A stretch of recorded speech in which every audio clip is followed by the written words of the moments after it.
మీ ప్రభుత్వం నారా చంద్రబాబు నాయుడు గారి నాయకత్వంలో 12 మాసాలంటే సంవత్సర కాలం పూర్తి చేసుకొని 2వ సంవత్సరంలో ప్రవేశిస్తున్న సందర్భంలో చంద్రబాబు నాయుడు గారు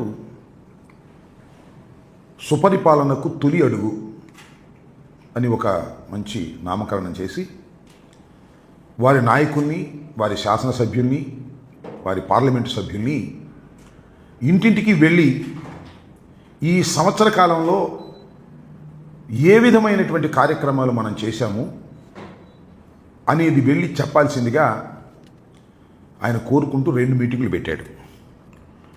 ఒకటి జూన్ 23న ఆ రోజు ప్రకటించాడు సుపరిపాలనకు తొలి అడుగు అని.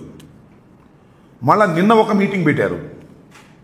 ఆ మీటింగ్లో కూడా అందరికీ కూడా మీరు ఆషామాషిగా తీసుకోవద్దు, ఇది చాలా సీరియస్ విషయం అని పెట్టారు. ఈ 2 మీటింగులు కూడా నిశితంగా పరిశీలించిన లేదు వారి పత్రికల్లో, అంటే వారికి సంబంధించిన పత్రికలు నేను ప్రత్యేకంగా పేర్లు చెప్పవలసిన అవసరం లేదు, కానీ ఆ పత్రికల్లో వచ్చిన వార్తలను పరిశీలించినా మనకు అర్థమయ్యేది ఏమిటంటే చాలా పేలవంగా ఈ మీటింగులు జరిగాయి. No response.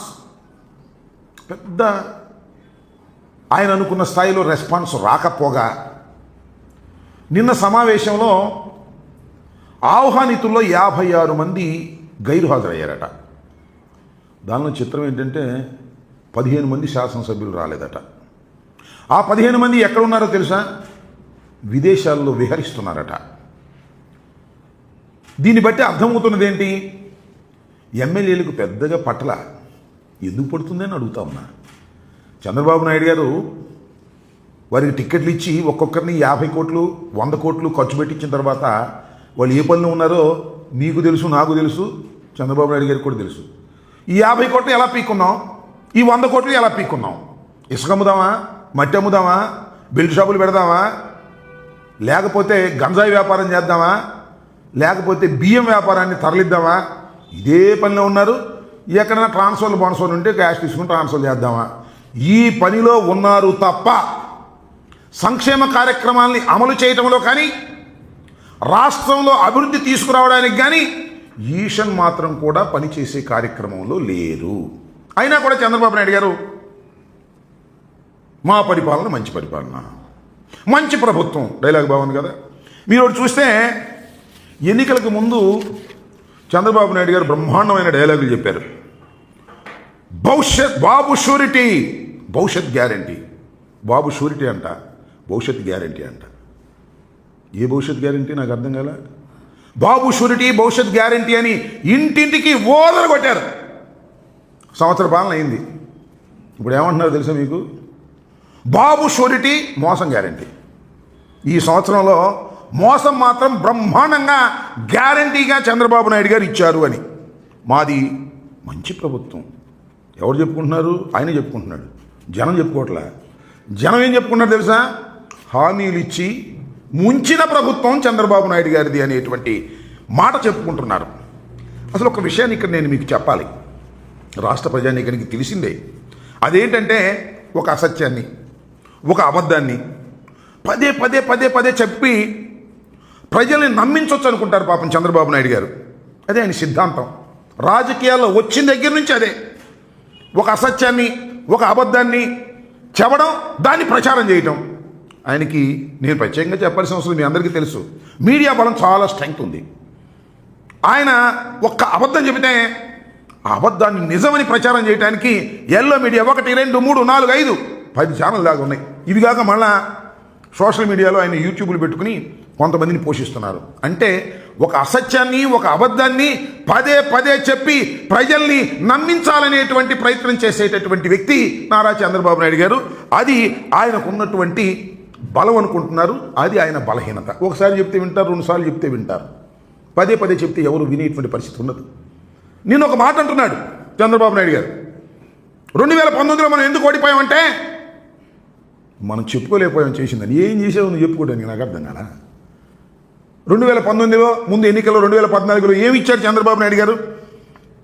పెద్ద హామీలు ఏమి ఇచ్చాయంటే మీ అందరికీ తెలుసు. రైతు రుణమాఫీ అన్నాడు. 87,612 కోట్ల రూపాయలు తఫా మనం మొట్టమొదటి సంతకం పెట్టడం రద్దు అయిపోవడం అని చెప్పాడు. చేసావా అని అడుగుతా ఉన్నా. మళ్ళా తర్వాత డ్వాక్రా మహిళా రుణమాఫీ అన్నాడు. చేసావా? ఏ ఒక్క హామీని 14లో ఇచ్చినటువంటి హామీని నెరవేర్చలేదు. తుక్కుతుగ్గా ఓడిపోయావు. మళ్ళీ ఇవాళ అద్భుతమైనటువంటి హామీలు ఇచ్చామన్నాడు. చూసారా? అన్నీ అయిపోయింది. చేసేపో మొత్తం సూపర్ 6 అవుట్ మొత్తం చేసేసా. ఇంటింటికి వెళ్ళి చెప్పండి ప్రచారం అనేటువంటి పద్ధతుల్లో ఇవాళ చంద్రబాబు నాయుడు గారు దాన్ని అదేదో నేను చెప్తున్నాడు కదా, సుపరిపాలన తొలి అడుగు అనేటువంటి కార్యక్రమం ఇవాళ వెళ్ళాలని అందరినీ కూడా చెప్పేటటువంటి ప్రయత్నం చేస్తున్నాడు. నేను అడుగుతా ఉన్నా, అయ్యా నారా చంద్రబాబు నాయుడు గారు, మీరు సంవత్సర కాలం పరిపాలన చేశారు. ప్రజలు మీకు 5 సంవత్సరాలు పరిపాలన చేసేటటువంటి అవకాశం ఇచ్చారు.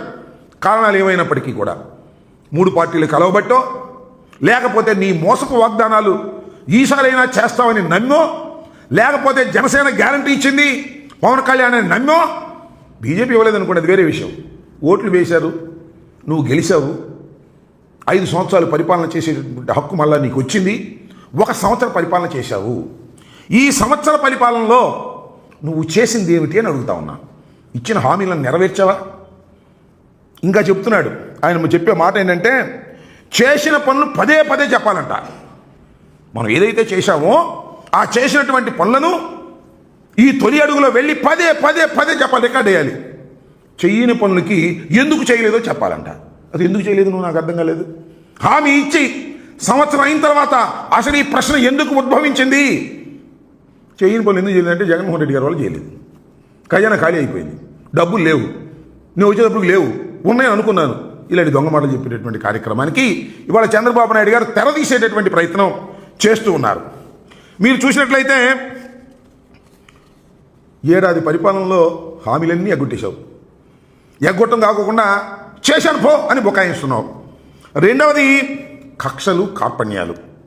వైఎస్ఆర్ కాంగ్రెస్ పార్టీ నాయకులు ఎక్కడ సందు దొరికితే అక్కడ కేసులు పెట్టడం, జైల్లో వేయటం, బెయిల్ రాకోకుండా లేనిపోని సెక్షన్లన్నీ వేయటం, న్యాయస్థానాలతో చివాట్లు తినడం.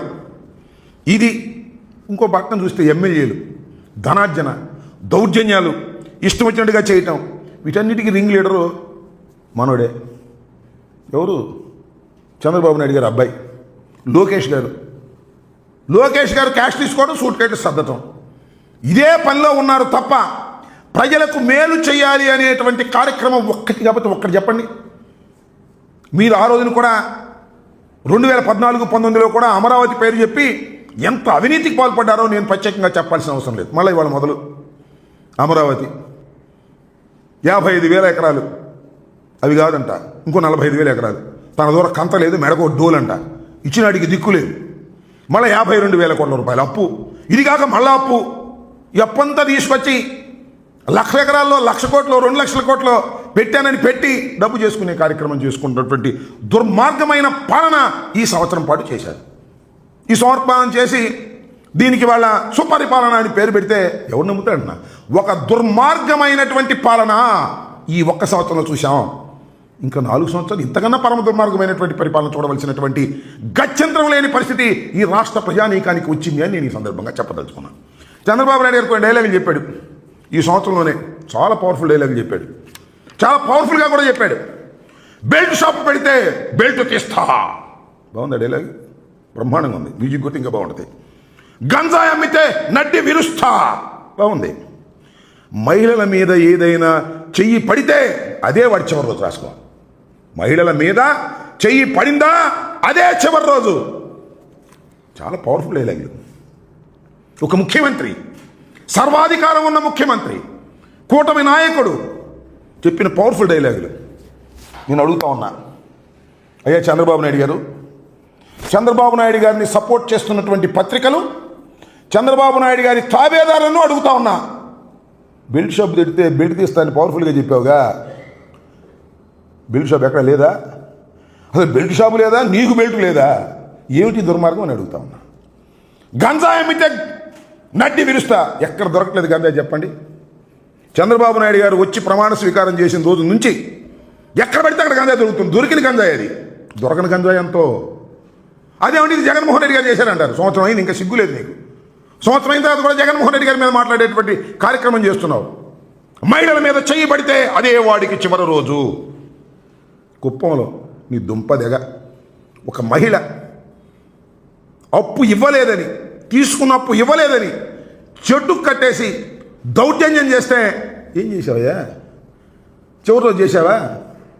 డైలాగులు పవర్ఫుల్గా చెప్పడం తప్ప పవర్ అంతా నీ దగ్గర పెట్టుకొని ఏమీ చేయలేనటువంటి ఒక దుర్మార్గమైనటువంటి పాలన ఇవాళ చంద్రబాబు నాయుడు గారు చేస్తూ, ఇది సుపరిపాలన తొలి అడుగు అని ప్రచారం చేయండి, అద్భుతంగా అమోఘంగా ప్రజల్లోకి తీసుకువెళ్ళండి అంటే ప్రజలేమి చెవుల్లో పూరు పెట్టుకోలేరు. కాకపోతే నీకు పోలీసు బలగాలు ఉన్నాయి కాబట్టి, కేసులు పెడతానంటున్నావు కాబట్టి భయపడి ఊరుకుంటారేమో కానీ ఎవరు నమ్మేటటువంటి పరిస్థితుల్లో ఇవాళ రాష్ట్రంలో లేరు అనే విషయాన్ని దయచేసి గుర్తుపెట్టుకోమని మనం చేస్తున్నాం. ఈ సంవత్సరం పాటు అసలు ఏ శాఖ అండి నాకు అర్థం కాలే. చంద్రబాబు నాయుడు గారి దగ్గర ఉన్న శాఖల సంగతి దేవుడు ఎరుగు. ఆయన లోకేష్ దగ్గర ఉన్న శాఖ ఎడ్యుకేషన్, అన్నీ తప్పులే.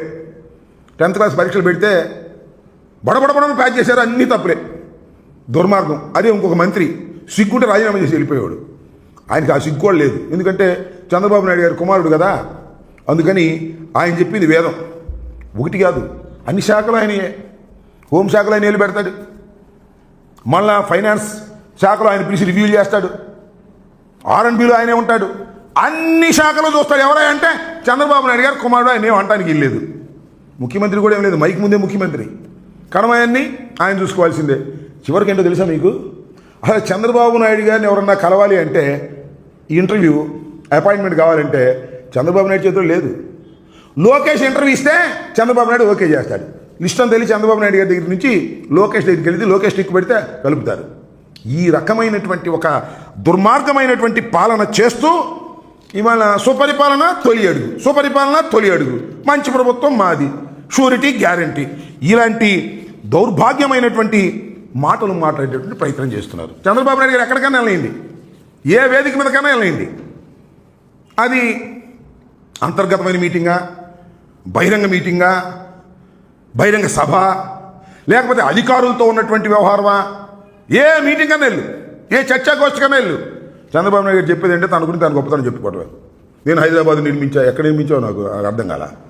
ఆయన హైదరాబాద్ నిర్మించా, నేను ఐటీకి పితామహుడిని, ఈ సెల్ఫ్ డబ్బా కొట్టుకోవటం. ఇంకేం సందు దొరికితే జగన్మోహన్ రెడ్డి దుర్మార్గుడు, జగన్మోహన్ రెడ్డి అట్లాంటివాడు, జగన్మోహన్ రెడ్డి ఇట్టాడు, ఈ రెండూ తప్ప ఈ సంవత్సర కాలంలో నువ్వు చేసింది ఏంటో చెప్పు చంద్రబాబు నాయుడు గారు అంటే దానికి సమాధానం లేదు. జగన్మోహన్ రెడ్డి గారు అంటే విపరీతమైన ఈర్ష్య, జగన్మోహన్ రెడ్డి గారు అంటే విపరీతమైన భయం. ఎప్పుడు జగన్మోహన్ రెడ్డి గారు మళ్ళీ తిరిగి అధికారంలోకి వస్తాడో అనేటువంటి ఛాయలు నీ ముఖంలో కనిపిస్తున్నాయా లేదా? జగన్మోహన్ రెడ్డి గారు బయటకు వెళ్తే ఒప్పుకోడు. నాకు ఆశ్చర్యం వేసింది, హెలికాప్టర్ కూడా దిగడానికి పర్మిషన్ ఇవ్వట్లేదంట. అప్పుడు అంటే జగన్మోహన్ రెడ్డి గారు ఎక్కడ తిరగకూడదంటే, తిరిగితే నాకు ప్రమాదం అనేటువంటి పరిస్థితి వాళ్ళ చంద్రబాబు నాయుడు నెట్టబడ్డాడు అంటే ఎంత అభద్రతాభావంతో చంద్రబాబు నాయుడు గారు ఉన్నారో మీరు అర్థం చేసుకోవాలని ఈ సందర్భంగా నేను మనవి చేస్తున్నాను. అంతేకాదు, ఈ మధ్యన చూశాం కదా టీవీలో, వాళ్ళ టీవీల్లో కూడా, ఆయనకు అనుకూలమైన టీవీల్లో కూడా అక్కడక్కడ లీకులు వస్తున్నాయి. చెబుతున్నారు, పొరపాటు చెబుతున్నారు, తప్పక చెబుతున్నారు. సర్వేలు జరుగుతున్నాయి, ఆ సర్వేలో చాలామంది ఎమ్మెల్యే డౌన్ఫాల్ అయిపోతున్నారు, వాళ్ళ క్రేజ్ తగ్గిపోతుంది, వాళ్ళ గ్రాఫ్ బాగా పడిపోతుంది అని. ఆ ఎమ్మెల్యేని అడగని చెప్తారు, మా గ్రాఫ్ కాదండి, చంద్రబాబు గ్రాఫే పడిపోతుంది, మేమేం చేయమంటున్నారు. ఎందుకు పడిపోతుందంటే మా చంద్రబాబు వాళ్ళ అబ్బాయి మాట ఏంటంటే అందుకని గ్రాఫ్ పడిపోతుంది అన్నారు. అంటే దీన్ని బట్టి అర్థమయ్యేది ఏంటంటే తెలుగుదేశం గ్రాఫ్ రోజు రోజుకి పడిపోతున్నది. చంద్రబాబు కూడా చెప్పాడు నిన్న మీటింగ్లో, ఎవరైతే గ్రాఫ్ పడిపోతుందో ఆ ఎమ్మెల్యేలను ఊరుకొని నేను, వాళ్ళు అనుకుంటున్నారు మనసులో మా గ్రాఫ్ కాదు నీ గ్రాఫ్ పడిపోతుందని. ఈ రకమైనటువంటి గ్రాఫ్ పడిపోయేటటువంటి పరిస్థితికి కేవలం 1 సంవత్సరంలో, నేను ఇంతవరకు 89లో రాజకీయాల్లోకి వచ్చా, అప్పటి నుంచి ఇప్పటికీ ప్రత్యక్ష రాజకీయాల్లో లేకపోయినా చురుగ్గా ప్రతి విషయాన్ని పరిశీలించే వ్యక్తిగా చెప్తున్నా, 1 సంవత్సరంలో ఇంత గ్రాఫ్ పడిపోయినటువంటి ప్రభుత్వం ఈ రాష్ట్రంలోనే కాదు, నాకు తెలిసి ఆంధ్రదేశంలో, భారతదేశంలో ఏ ప్రభుత్వానికి ఇలాంటి పరిస్థితి రాలేదు. అంటే చంద్రబాబు నాయుడు గారు ఎన్నికలకు ముందు అలివి కాని వాగ్దానాలు ఇచ్చి, చేయలేమని తెలిసి కూడా వాగ్దానాలు ఇచ్చి, అయిపోయిన తర్వాత ఎగ్గొట్టేటటువంటి కార్యక్రమానికి ఎప్పుడైతే పాల్పడ్డారో అప్పుడు చంద్రబాబు నాయుడు గారి గ్రాఫ్ పడిపోయేటటువంటి పరిస్థితి ఏర్పడింది. ఈ సంవత్సర కాలంలోనే అతి ఘోరంగా చంద్రబాబు నాయుడు గారు ప్రజల యొక్క మన్నల్ని పతనం చేసుకున్నారు. జగన్మోహన్ రెడ్డి గారు అంటే భయపడేటటువంటి స్థితికి ఆయనే తెచ్చుకున్నటువంటి అంశాన్ని కూడా ఈ సందర్భంగా నేను మనవి చేస్తున్నాను. శాంతి భద్రతలు ఎంత దారుణంగా ఉన్నాయని నాకు అర్థం కాలేదు. పోలీస్ వ్యవస్థ ఏం చేయాలి? రాష్ట్రంలో ఎక్కడైనా ఏదైనా నేరాలు జరిగితే వాటిని కంట్రోల్ చేసే పరిస్థితిలో ఉండాలి. కానీ వీళ్ళందరూ దేనికున్నారంటే వైఎస్ఆర్ కాంగ్రెస్ పార్టీ నాయకుల మీద కేసులు పెట్టడానికి, అవి కూడా తప్పుడు కేసులు పెట్టడానికి, జగన్మోహన్ రెడ్డి గారు వెళ్తుంటే జనం రాకుండా అడ్డుకోవడానికి, ఇలాంటి పరిస్థితులు. అంటే పోలీస్ యంత్రాంగాన్ని మొత్తం పొలిటికల్గా ఉపయోగించుకోవాలనే తాపత్రయం. అంటే వైఎస్ఆర్ కాంగ్రెస్ పార్టీని అణిచివేయడానికి పోలీస్ యంత్రాంగాన్ని ఉపయోగించుకోవాలనేటువంటి ఒక నీచమైనటువంటి స్థితికి ఈ ప్రభుత్వం దిగజారిపోయింది. అంటే ఫలితం అనుభవించక తప్పదని మనం చేస్తున్నాం. మేము చూసుకుంటాం రాజకీయాల్లో. తెలుగుదేశం పార్టీ, వైఎస్ఆర్ కాంగ్రెస్ పార్టీ చూసుకుంటుంది. పోలీసులకి ఏం పని? పోలీసుల మధ్యలో ఎంటర్ చేస్తారు, మా మీద కేసులు పెడతారు, భయపెడతారు, పారిపోమ్మంటారు, బెయిల్కి వెళ్ళమంటారు. What is this? ఏమిటి దారుణం అంటున్నా? పోలీసు యంత్రాంగాన్ని ఎక్కడ ఉపయోగించాలో అక్కడ ఉపయోగించుకోకుండా రాజకీయ ప్రత్యర్థుల మీద మీరు ఉపయోగించేటటువంటి ఒక నీచమైనటువంటి సంస్కృతిని ఇవాళ ఆంధ్ర రాష్ట్రంలో తీసుకొచ్చినటువంటి ఘనుడు నారా చంద్రబాబు నాయుడు గారు, వాళ్ళ అబ్బాయి. అనేది ఎర్రి బుక్ ఓడి పట్టుకు తిరుగుతూ ఉన్నాడు. దానికి పతనమయ్యేది మీరే అనే విషయాన్ని మీరు దయచేసి మర్చిపోవద్దని కూడా ఈ సందర్భంగా నేను చెప్పదలుచుకున్నాను. కాబట్టి ఈ సంవత్సర కాలంలో ఈ ప్రభుత్వం, కూటమి ప్రభుత్వం, చంద్రబాబు నాయుడు గారి నాయకత్వంలో ఉన్నటువంటి ప్రభుత్వం చేసింది ఏమీ లేకపోగా రాష్ట్రాన్ని దిగజార్చేటటువంటి కార్యక్రమం చేసింది. నేను అడుగుతా ఉన్నా, ఎంతమందిని తీసావా? ఇంటింటికి వెళ్ళి సరుకులు ఇచ్చే పద్ధతి తీసావు కదా. సంక్షేమ కార్యక్రమాలు ఇంటింటికి వెళ్ళి ఇచ్చేటటువంటి వాలంటీర్ని మేము పెట్టాము, నువ్వు తీసేసావు కదా. ఇవాళ పరిపాలన ఎంత దౌర్భాగ్యంగా ఉంది, సామాన్యుడి పరిస్థితి ఎలా ఉంది. చివరికి వికలాంగుల్ని వాళ్ళు వెరిఫై చేస్తున్నారు, దాని నుంచి కూడా 1 లక్ష మంది 2 లక్షల మంది తీసేయాలని. ఈ రకంగా ప్రజలకి అందుబాటులోకి తీసుకొచ్చినటువంటి వైఎస్ జగన్మోహన్ రెడ్డి గారి ప్రభుత్వాన్ని దించేసినందుకు ఇవాళ రాష్ట్ర ప్రజానీకం బాధపడే స్థితికి నువ్వు తీసుకొచ్చావు. ఈ సంవత్సర కాలంలో చంద్రబాబు నాయుడు గారు ఆత్మవిమర్శ చేసుకోమని చెప్తున్నా. ఇది సుపరిపాలనకు తొలి అడుగు కాదు, ఇది దుర్మార్గమైన పాలనకి ఇది తొలి అడుగు. ఇంకా 4 అడుగులు వేయాలి. నువ్వు ఇంకా 1 అడుగు చూసాం, ఇంకా 4 అడుగులు. ఎంత దౌర్భాగ్యంగా, ఎంత దుర్మార్గమైన పాలన ఈ 4 అడుగులు జరుగుతుందని ప్రజలు చాలా బాధతో ఉన్నారనే విషయాన్ని దయచేసి గమనించాలి చంద్రబాబు నాయుడు గారు. చివరికి నీ పార్టీలో వాళ్లే నీ మాట విననటువంటి పరిస్థితి రాబోతుంది త్వరలో. ఎందుకంటే పట్టుపోతా ఉంది. వాళ్ళు పిలిస్తే 56 మంది రాలేదంట, 15 మంది విదేశాలకు వెళ్ళారంట. అంటే సీఎం పర్మిషన్ లేకుండా 15 మంది విదేశాలకు వెళ్ళారంటే ఏం చెప్పాలి చెప్పు, నాకు అర్థం కాదు. వితౌట్ సీఎం నాలెడ్జ్ 15 MLAs దుబాయో, సింగపూరో, అమెరికానో, రష్యానో విహరిస్తున్నారు. ఏమిటి వాళ్ళకి పట్టింది? ప్రజల పరిస్థితి ఏం పట్ల? సీఎం చూసి ఆగ్రహించుకున్నాడో ఆశ్చర్యపోయాడో. కొంతమంది అసలు రాలేదంటే పుణ్యక్షేత్రాల్లో ఉన్నారంట కొంతమంది. అంటే నీ పరిపాలన పట్ల, నీ పట్ల అది మీద గుడ్ అడ్మినిస్ట్రేటర్, పార్టీ మీద పట్టుంది అని అనుకుంటే ఎన్ని కోతలే. ఈనాళ్ళు ఆంధ్రజ్యోతులు రాసే కోతలు తప్ప నీకు పార్టీ మీద పట్టు లేదు, నీకు అడ్మినిస్ట్రేటర్వి కాదు. కాకపోతే ఫోకస్ చేసేటటువంటి పత్రికలు, మీడియాలు ఉంది కాబట్టి చంద్రబాబు మంచి అడ్మినిస్ట్రేటర్ అండి. ఏం అడ్మినిస్ట్రేటర్ నాకు అర్థం కాల. కాబట్టి ఇలాంటి దుర్మార్గమైనటువంటి పరిపాలన చంద్రబాబు నాయుడు గారు 1 సంవత్సరం పాటు చేశారు. ఇంకా 4 సంవత్సరాల పాటు చేసేటటువంటి అవకాశం ఉంది. కాబట్టి ఈ దుర్మార్గమైనటువంటి పరిపాలనలో ప్రజలు ధైర్యంగా ఉండే విధంగా ఆ భగవంతుడు ధైర్యాన్ని కల్పించాలని ఈ సందర్భంగా నేను కోరుకుంటూ ఉన్నాను.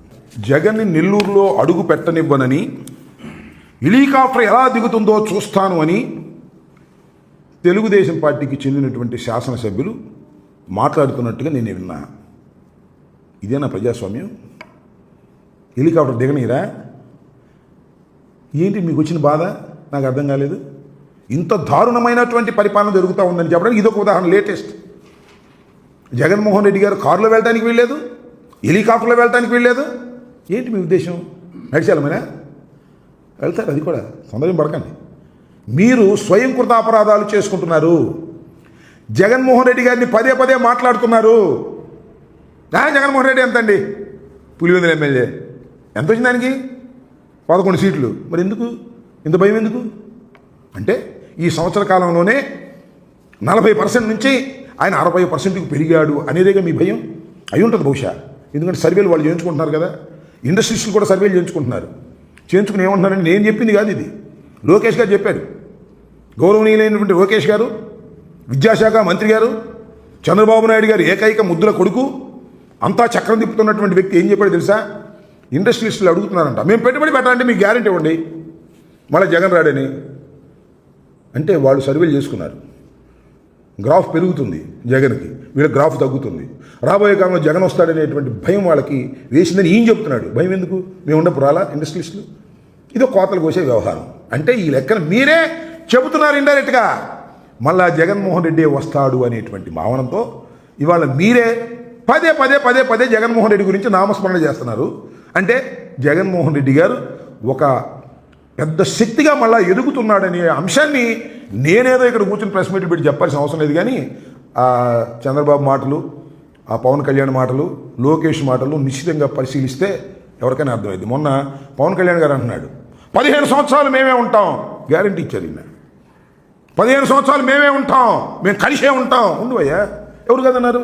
కలిసే ఉండు, చంద్రబాబుతోనే ఉండు, చంద్రబాబు సంఖ్యకే ఉండు, మాకేం అభ్యంతరం? నువ్వు మనం కలిస్తే మేము ఆయన అభ్యంతరం పెట్టావా? మేము చంద్రబాబుకే నేను ఊడిగం చేస్తా, నాకేమి సీఎం పోయాం అవసరంలా, చంద్రబాబు నాయుడు గారికే ఊడిగం చేస్తా 15 సంవత్సరాలు అని ఒక బాండ్ రాసిస్తున్నావా? ఇవ్వు, ఎవరు కాదన్నారు? నువ్వు ఇస్తే నీ కార్యకర్తలు ఏమో ఆలోచించుకోవాలి తప్ప మాకేంటి అంటున్నా. నేను ఒకటే చెప్తున్నా, ప్రభుత్వ వ్యతిరేకత పెరిగిన తర్వాత కూటమైన ఓటమి తప్పదు. అది చూసుకోండి. ప్రభుత్వ వ్యతిరేకత చాలా జోరుగా, చాలా స్పీడ్గా పెరుగుతుంది, గ్రాఫ్ చాలా డౌన్ అయిపోతూ ఉంది. అది కూటమి మొత్తానికి వర్తిస్తుంది. ఆ కూటమి ఓటమి పాలుగాక తప్పదు. సమయం వచ్చినప్పుడు కాస్త ఒళ్ళేదని జాగ్రత్త పెట్టుకుంటే ఇప్పుడు ఇలా కొద్దిగా మెరుగులు ఉంటారేమో తప్ప ఇలా జగన్మోహన్ రెడ్డి గారిని ఇంట్లోంచి కాలు బయట పెట్టనివ్వం, హెలికాప్టర్ దిగనేమో, రైలు ఎక్కనేమో, కారు వెళ్ళనివ్వం, ఇవన్నీ మాటలు మాట్లాడుతుంటే అసలు ప్రజా సంక్షేమం గురించి ఆలోచించవయ్యా అంటే జగన్మోహన్ రెడ్డి గారిని కట్టడి చేయడానికే మీ యంత్రాంగానంతా ఉపయోగించుకునేటటువంటి దౌర్భాగ్య నీచ పరిస్థితికి ఇవాళ కూటమి ప్రభుత్వం, చంద్రబాబు నాయుడు గారి ప్రభుత్వం రావడం దురదృష్టకరమైనటువంటి అంశంగా నేను ఈ సందర్భంగా చెప్పదలుచుకున్నాను.